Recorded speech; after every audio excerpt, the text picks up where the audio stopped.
This guy says the horse can do. If he says the horse can do, can do. Hello racing fans, and welcome to another edition of Handicapper's Corner, brought to you by the Derby Bar and Grill. I'm Mike Heads, and along with Drew Forster, we're going to go through the Saturday, September 7th races at Hastings Racecourse. Of course, a big weekend, a championship weekend at Hastings. Of course, the Saturday will feature 7 races starting at 1:50, and then the Sunday program, 10 races starting at 12:50. A little earlier for the Sunday BC Derby program. Derby Day, yeah. So we got the two futurities.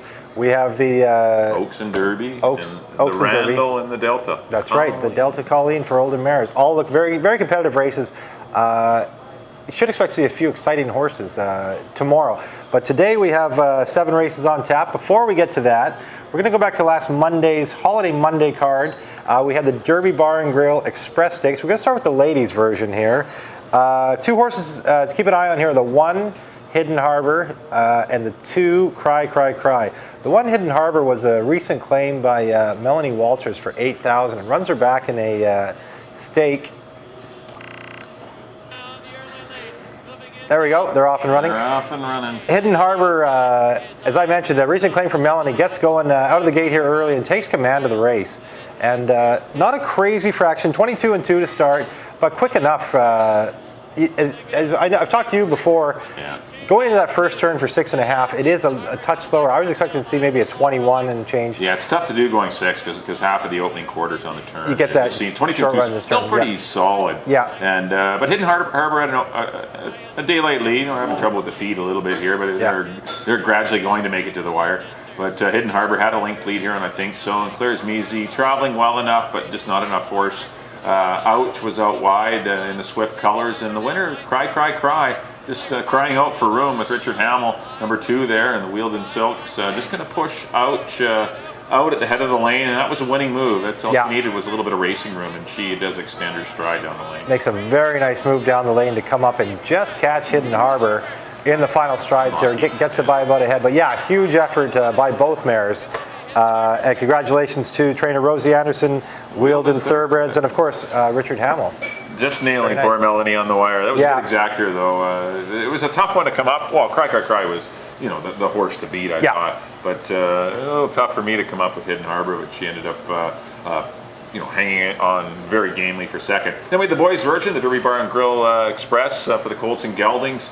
It was I thought a very competitive race, but Taylor Steele coming in off the year layoff, Senior Rain also coming off a layoff. A lot of horses coming, Golden Triumph. Yeah. There were many horses coming been off into the a while. It's made it a difficult handicapping assignment. Taylor Steele was the favorite coming into the race, and he was picked in a lot of places, but there was definitely question marks regarding him being off a year.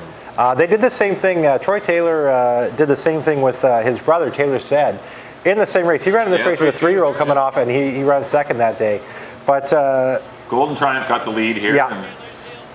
And then you see Taylor Steele. A very similar race to the last one, actually, where you had Hidden Harbor get on the lead. Here we have Golden Triumph gets on the lead. And similar fractions. He went in 22 and 4, actually, so a little bit slower than the girls on the front end. But Golden Triumph's very tough when he gets on the lead.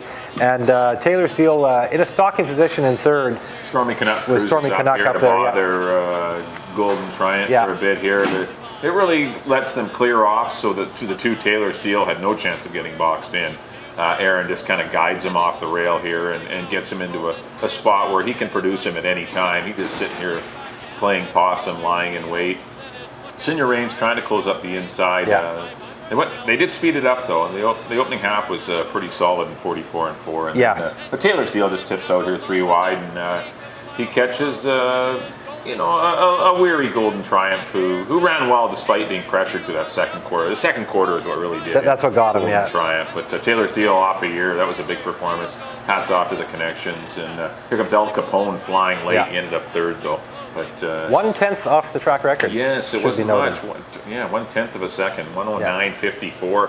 Only 10 100ths off of BR Remarks track record of 109.44. But congratulations, North American Thoroughbreds. Troy Taylor, Aaron Greider, hats off to Taylor Steele. He's back in the winner's circle. Let's get into the Saturday program. Got a field of 7 to kick things off. Mile on the 16th will be the trip, 5,000 claimers. I had a lot of trouble with this race. I ended up on the 5 True Grit. I looked around a lot too. Amadeo seems to get a lot of run out of this horse. This horse ran against Hockley. We watched Hockley almost pull off. Come back and almost went for 25. For 25 grand. He almost got it, but Ishkar, another horse, stepping up in class, beat him. But still, he got beat by a good one that day. So I'm going to try True Grit. I think he's got some versatility to him. I think there could be a little bit of speed in here with Lord Henry, Funny Face. And Sufi Dancer likes to race prominent as well. So I just think there's going to be a pretty good pace. True Grit, I think he'll get a nice look at things. I put Sufi Dancer in the second spot. I had a rough trip last time when running behind True Grit. I know he ended up 4 lengths behind, but he was 4 and 5. He was all over the course. Goes back to Scott Williams, who was aboard for that win, or that good third place run, 2 starts back, pardon me. But I think he's live. And so it's Funny Face. Hasn't routed yet this year, but this horse, you look at his races last year, the only one he won was going long. Those were his better races going the mile 16. So it wouldn't surprise me to see this horse do well. I went 5, 4, and 3. I left Talkett's Charm off the ticket. I have no idea what to do with him. Lord Henry was sharp in victory. It's a tough race with only 7 horses. It is. I looked around a lot too. I came up with the same horses. I do like True Grit on top. The one that stood out to me was the Hockley, running second to Hockley, and him coming back and running so good for 25. It might hurt our price because it probably will hurt the price. That's what pushed me to that's what pushed me to True Grit. I put Funny Face in second, a horse you mentioned for the reasons you mentioned. The distance I don't think is a problem for him, and he's a hard knocking guy who always seems to be right there. And I put Sufi Dancer in the third spot. As you mentioned, tough trip last time, finishing behind True Grit, but another one that figures in here. I got 5, 3, and 4. Just flip flop your bottom 2. On to the second, 3-year-olds and up, claiming non-winners of 3 lifetime, going a mile and a 16th. And I've gone to another back-to-back Lenore Dubois trainers, SR Rocketman. 3 starts back, he won for the 17.5, non-2, non-3. Then he went into the Stellars J for 3-year-olds with Go for Guinness Mark and them. He was no match, Tracker and so on. He was no match for them. Then went in an older horse allowance race with Twist Grips and Ruffy Joe and those types. Now he drops in for 8,000 non-2. It is against older horses, but I think it's a soft enough spot where he will be able to make some noise in here. The second spot I put the 4 Our Last Call. We just saw Rosie Anderson win the Ladies and Grill Express Stakes. Derby Bar and Grill Express Stakes, I should say. Her horse has been running good this year. He ran very comfortable, confident in his non-2-4 last time, 1 for fun. This is a logical step to go into the non-3-8. I think he's live. And the third spot I put I'm Famous, a horse that his last 3 starts have all been bang-up races. He ran in a non-3-2 back and only got beat a half length by Maisel Print, then went into his non-2 condition, which he fit. Made no mistake there, comes back into the non-3, and I think he's live in here as well. I got 7, 4, and 2. Yeah, I see quite a bit of speed in here. I didn't know what to do with SR Rocket Man. I've left him off the ticket. I just think maybe the Stellars J has been the undoing of him because he was off the bid early in that race last time. I know it was against way better. But still, you still have to run at this level. I mean, you still got to be pretty good in a non-3-8. It's not that comfortable a spot for him.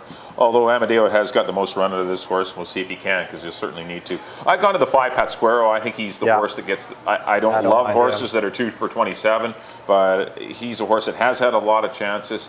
It looks like an ideal pace scenario for him, doesn't it? Bedroom Bully, you got Our Last Call, I'm Famous likes to run in, and all outside 3 horses, Stepmother's Boy, SR Rocketman, and Royal Victor. I want to be prominent early. That Squirrel's got to get a good trip in here. And if he can reproduce that 3rd behind Tommy Danziger and Goldfire, or even the 4th behind Ray's Reno against No Fractions, I mean, this horse should win the money. And I'll try him. I put the 4 horse Our Last Call.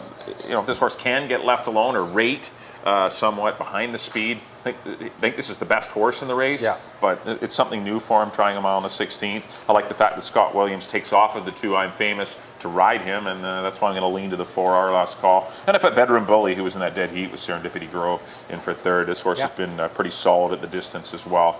Antonio Reyes re-rides for Levanway, who is going very well of late, but I like the 5 Pasquero. I went 5, 4, and 1. On to the 3rd race, got some $4,000 claimers going 6.5 furlongs.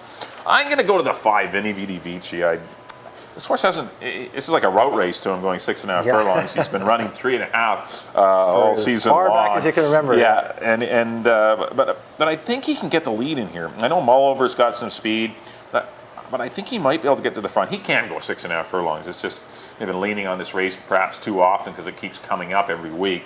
But they're going to have to run him 2 turns this time, and I think he'll do well. I think Veni Vidi Vici's worth a look at the right price. I'm looking at the 6-1 range and up. So if you're getting under that, then maybe be wary and maybe go for the 8. Yes, he's Trouble, who's on the class drop. He does short to 6.5 as well. I think he's the best horse in the race. He can sprint. A little concerned about the pace scenario, but if the 5 and 7 go at it, then I guess Yestie's Trouble could be awfully tough to beat. And I put the 4 horse, One's Own Accord, claimed by Monica Russell. This one's a bit a reclaim. She's had this horse in the past, and but freshened up. Works are, they're not great. 53, 106, a little leery of that. This one, of course, was scratched the other day as well. But I guess for 4,000, you got to. He has won 8 races in his life, which is you got to give him a look else. for $4,000. Yeah. I went 5, 8, and 4, but I do like. I'm going to take a shot on Veni Vidi Vici. I took a bit of a shot in here too. I took Breathe It out of the Rob Van Overshot barn. Yeah, he's in good form right now. He's got a nice kind of closing move. Just got beaten nose by Canucks Roar last time. Finished ahead of Joy the Lord. I don't see this as being an overly tough race, so I think Breeze fits in here well. I put the 7 mull over in the second spot. Craig McPherson and Richard Hamill having a very strong meet together, but this horse just seems to disappoint a lot. That's why I didn't put him on top, but he fits in the race. And the connections are strong, so I put him in there. And the third spot, I put Got Him. Grider had a lot of success with this horse earlier on this year. He's kind of gone by the wayside. But he fits the non-4 condition that is the non-winners of the year. He's a 3-year-old. It's the only reason I didn't like it. Yeah, he is a 3-year-old going in against older horses. But he does fit the condition well, so I put him in the third spot. I got 2, 7, and 6 in the third. Out of the fourth, 2-year-old fillies. A maiden special weight for 2-year-old fillies going 6.5 furlongs. Not a lot of form on these ones, naturally, being 2-year-olds. There is quite a few first-time starters. I went to the 2 Flatter You out of the Dave Forster barn. A filly that just seems to be improving with every race. Was very far out of her first 2 starts. Ran into that Arabelle's Muse race where she only got beat a couple lengths for second. Came back and run second the last time. Was quite a ways off it, and there's a horse in there. Today is the day that just got the lead and kept going. Yeah, it was a speed horse. Couldn't run her down. But she just seems to be improving, going the right way. So I like Flatter You in the first spot. The second spot, I went to Fire Beauty out of the Mel Snow barn. Mel Snow having a good year again. And she's coming out of a strong race that had Lady Strike, Almost Too Much Fun, only beat her length. So I don't mind Fire Beauty in here either. That was against the boys, Almost Too Much Fun. He came back and won a maiden race. And the third spot, I put the 7. I decided to put a first-time starter in there. So I went with Bluegrass Miss. Same connections that we'll be teaming up tomorrow with Arabelle's Muse. Bluegrass Cats are known to be a very successful 2-year-old sire. Nice little Kentucky bred. The works are decent. And as I mentioned, the connections are strong. So I gave her a shot. I went 2, 9, and 7. Yeah, this is not a tough maiden allowance race. Any of the tough maidens are probably in the futurity tomorrow. Depending on, exactly. I thought something jumps up. The only horse I really wanted out of the Today is the Day race is the 1 horse Amber Moon. This horse ducked. It was green. It got cost herself 6 lengths at the start, then ran 3 and 5 wide on the turns, and only got beat 3 3/4 lengths for second to a horse Flatter You is making her 4th start. So I think this is the one that can improve. And although Flatter You ran a good race and is a solid horse and a professional, Amber Moon still has to move forward off of that race. But I think there was a lot of room for improvement. And this filly showed that she's got some run. I'm going to try the 1 Amber Moon to defeat the 2 Flatter You, and I agree with the 7 horse Bluegrass Miss. This horse could just absolutely park if she's got any run at all, because she's got nice, as you mentioned, nice works, nice pedigree, debuts on the Lasix program, and this one could very easily be live at first asking. Definitely watch the tote board on this race, but I like the 1 Amber Moon. That's the one I like at anyone out of the Today is the Day Flatter You race. I thought that's the one that had the most upside, and you're going to get the right number on that particular filly. I went 1, 2, and 7 in the 4th. On to the 5th race, got some maiden allowance 2-year-olds going 3.5 furlongs. Boys' turn. Back it up. Yeah. I'm going to back it up to 3.5. I got to feel the 9. I went to the 6 horse Little Brown Derby. I like the way this horse showed good speed in the BC Cup Nursery, and all that means, eventually ran by the horse at the far turn. Actually, just blew by the horse. Ran by him, and this horse absolutely, tossed the towel. Took the life out of him. But the horse going 3.5 furlongs, I think is very live. I just like the way I went back and looked at the tape. The horse broke well. This horse has got some speed and did a 22-1 in reserve. This horse was being, like it had to go 6.5. It was being held and rated. And so I think if it's an all-out sprint, I think this horse is very, very quick. So I like Little Brown Derby to defeat the 4 Windhammer, who makes his debut for Craig McPherson, and nice works, and got an endless string of 2-year-olds that have some talents. So I wouldn't be surprised to see this one be live as well. Out of a very good mare, Lasting Light, who raced for Tracy McCarthy a few years back in the Canmore colors. And I put the 8 CB Cosmo in for third. This horse did stumble at the start last time. I know it was just a maiden 20 grand going 6.5, but this horse quickly recovered. The fractions weren't all that quick, but I liked a couple of his 3.5 furlong races. If you look at Miss Dickey, ran second to Miss Dickey, then ran into a very good Lady Strike and Almost Too Much Fun, and then Habita. All much better horses than these particular horses, I think. But I went 6, 4, and 8. I kind of went off, went to a kind of a bush horse for Robbie White in Little Brown Derby. I got the same bottom two. I put Cowie Creek on top out of the Randy Hudson barn. Ours figures. I thought two good races. Third beaten 3.5. The first time went 3.5 lengths. The first time went 3.5 furlongs behind Western Heritage and Holiday Babe, who came back to win. Then that Dr. Sport Cadillac Chrome, I thought that was a pretty decent race. I thought those were okay horses, Dr. Sport and Cadillac Chrome. I thought 2 pretty nice 2-year-olds, and he was third behind them. So he's got a bit of seasoning, and gets Enrique Gonzalez stick with him. So I put Cowie Creek on top. While Windhammer in second, the reasons you mentioned, Craig McPherson, Richard Hemmel, well-bred son of Grindstone, and CB Cosmo. The Pat Jarvis's horses are doing very well right now, and you probably get a little price on that horse, and he's definitely not out of it. I put him in the third spot. I got 5, 4, and 8. Yeah, I think you need a few though in your pick 4. You might want to go a little. Yeah, that's the most race that lacks form, and you don't really. It's really hard to have a strong opinion on the race. Yeah, absolutely. On to the 6, claiming 17,500 for straight 3-year-olds going 6.5. I went to the 4, Balak Or. As I just mentioned, I think Pat Jarvis's horses are running really good now. She claimed this horse for 10,000. Gave him some time off, brought him back, got him fit and ready, and he made no mistake running in 16-4 to break his maiden. I liked his style too. He laid off a speed horse that day and passed him down the lane. He is a little shy in the win column when you compare him to a horse like I put in the second spot, Serendipity Grove, who's won 4 races already. He's been a model of consistency this year. Has 3 in a row. Those were for 8,000. Even though, there's definitely decent horses he's running against there, but I think Balakor is going the right way and might be the now horse. So I just think, I'm not sure if Serendipity Grove can keep on his roll. So I put Balakor over top of Serendipity Grove. And Stone Ridge Storm, a horse that took him a while to break his maiden, but he was just getting beat. He was running good races and getting beat by like Shooting Jacket, Hope Seeker, High Force, getting beat by decent horses. He finally broke his maiden over DJ Snow, who came back and won his next start. And then he went against older boys in that Twist Grips Ruffy Joe race. Now drops into a nice spot, 17-5, 3-year-olds. He could definitely be the winner. That wouldn't surprise me. Those are the 3 I like. I like 2, 3, and 4. I went 4, 3, 2. But I could see it in any order. Those are the 3 I like. 4, 3, and 2 for me. I like the 2 a lot, Stone Ridge Storm. Yeah. I think this horse is really live in this race. This horse had an outside draw and was fanned out by Leo's in the house last time, and kind of cost him position.